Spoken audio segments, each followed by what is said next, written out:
Okay Rahul, पहले तो ये बताइए, आनंद दुबे कह रहे हैं भाई मुंबई घुमाने के नाम पर आप लोगों को बरगला कर रहे थे रैली के लिए, गांव के लोगों को, मासूम लोगों को।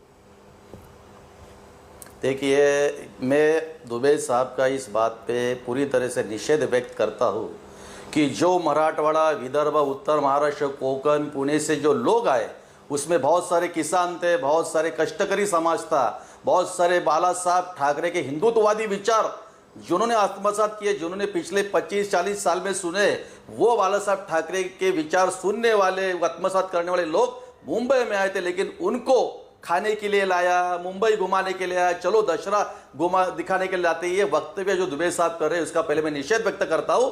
उन्होंने इस जनता का, इन लोगों का अपमान किया है। बाला साहब ठाकरे जिनके जो शिव सैनिक कल के बीकेसी के दशहरा रैली में आए थे, उनका ही उन्होंने अपमान किया है। दूसरी बात मैं बताना चाहता हूं कि दुबे साहब गद्दारी करते हैं कि बाबा एकनाथ शिंदे साहब ने गद्दारी की। मैं दुबे साहब से प्रश्न करना चाहता हूं कि आप 40 साल के शिव सैनिक हैं, आप तो कांग्रेस में थे, तो आपने कांग्रेस छोड़ के आप शिवसेना में आए, तो आप खुददार, और शिवसेना छोड़ के और कोई बाजू में जाता है, बाजू में रखता है तो गद्दार। ये कौन सी परिभाषा है, ये कौन सी व्याख्या है?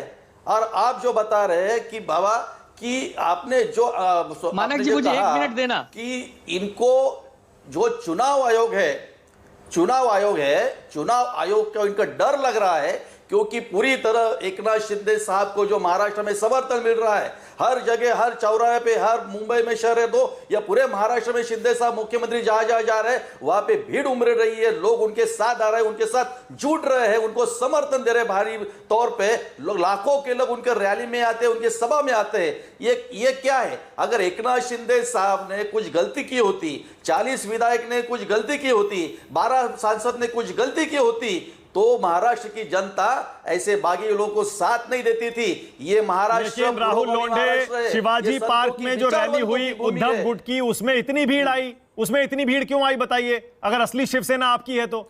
मैं वही बता रहा हूं। आपने जो नहीं, मुझे आपने इनको इतना मौका दिया है, मुझे और 2-3 मिनट दीजिए, मैं आपको समझाता हूं।